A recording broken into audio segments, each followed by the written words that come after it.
Good afternoon. It's quarter till again. It keeps coming back every week, and I'm delighted you're here for another version of Bach and Friends. Today we're going to hear from Maurice Duraflay, a wonderful 20th century French organist. But first, the Bach. This will be Sheep May Safely Graze, a wonderful transcription from a cantata that Bach was commissioned to write in 1713.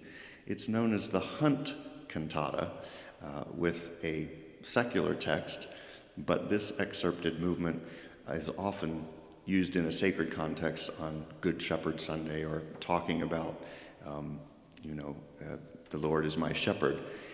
The original context of this is that it was a song for soprano and continuo, which would have been a cello and a chord-playing instrument, or two, and a pair of recorders, very gentle flutes that, we have a flute here, the flute d'amour on the grate, that sounds very delicate and lovely and a bit like two recorders.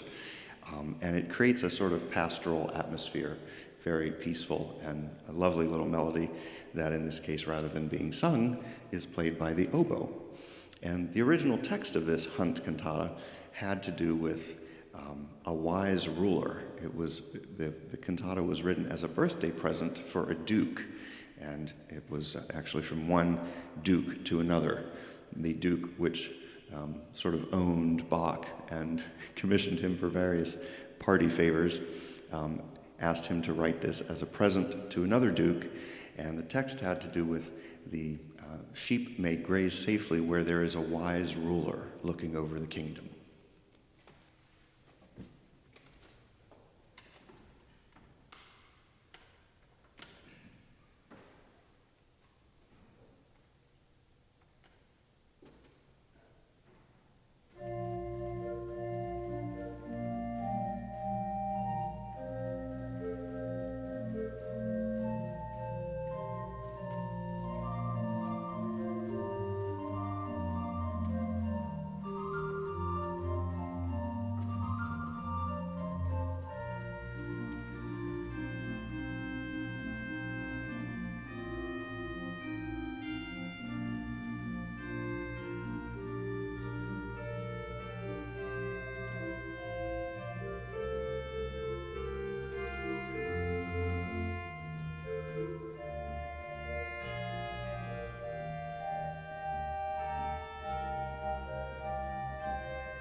Oh, the sheep put you all to sleep.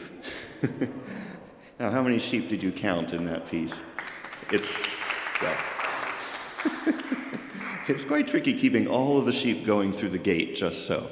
And one thing that piece has in common with the next is that the left hand uncomfortably goes up and over the right, and you're sort of a little bit tangled. And there are more tangles, I suppose, in the Duruflé, though, than in the Bach.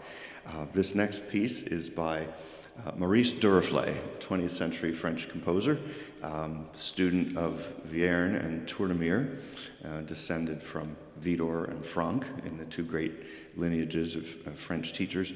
And he was organist at a church called Saint Etienne du Mont in Paris, Saint Stephen on the Hill, a very beautiful Gothic building with a unique sort of lacy stone rood screen.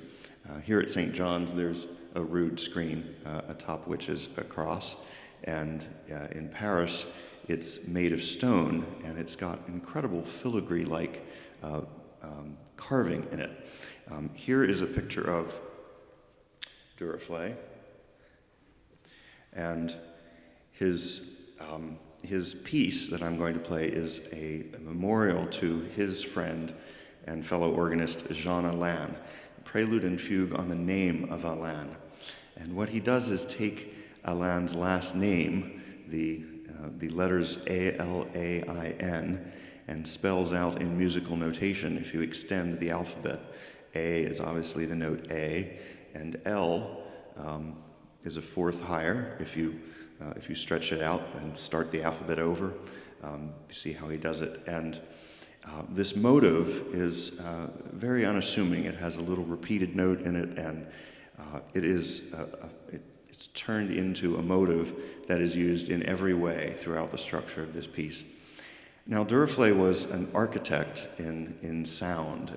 His father was an architect by trade, and his brother went into architecture, was fascinated by architecture, and a thesis has been put forth by one of Duruflé's biographers, James Fraser, that Duruflé was creating architecture out of sound, and particularly a kind of filigree music described in this thesis as arabesque. And it's a sort of impressionistic, pointillistic music.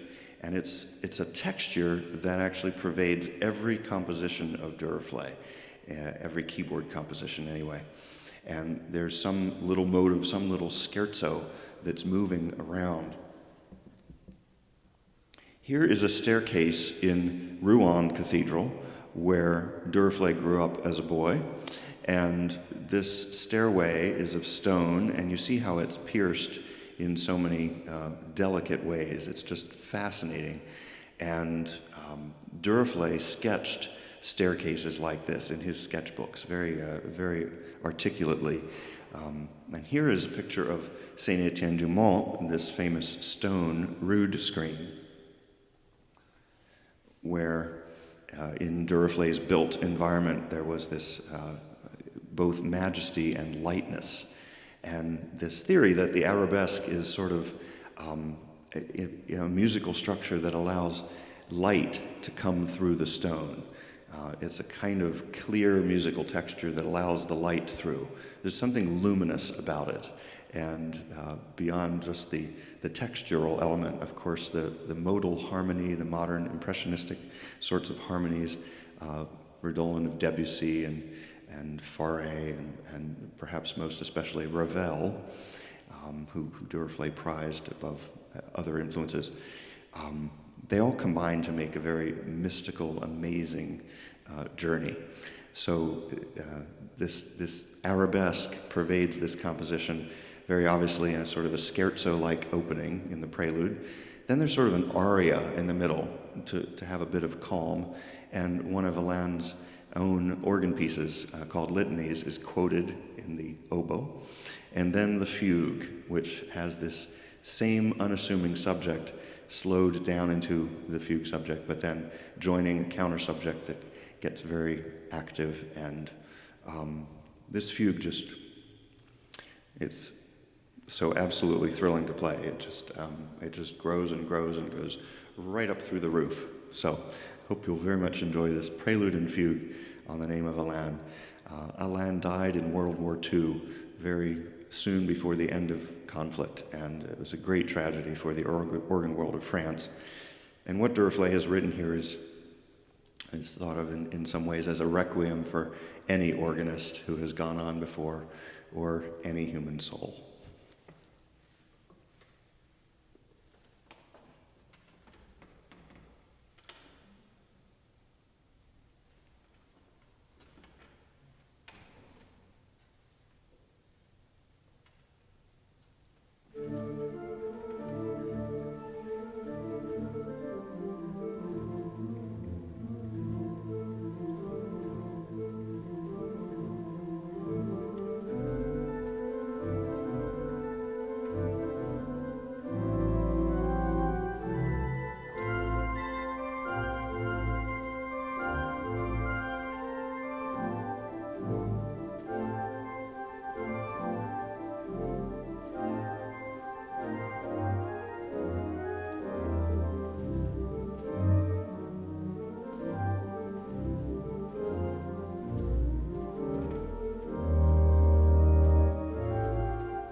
Thank you very much. I think you just had this same view, didn't you, during that piece? So you got to experience a recital sort of like the old times where you couldn't see the hands and the keys and you just had to listen to the music. You just had to listen to the music. Well, I think I pushed the wrong button there by mistake. However, sometimes music is best heard and not seen, I suppose. And that's the first time I've ever played that piece in its entirety, and it's just a tremendous tour de force of composition and a workout to play, and just thrilling thing. So, thank you so much for being here for it, and I'll look forward to seeing you next week. There it is. I'll come down for questions after I stop the broadcast. Thanks again.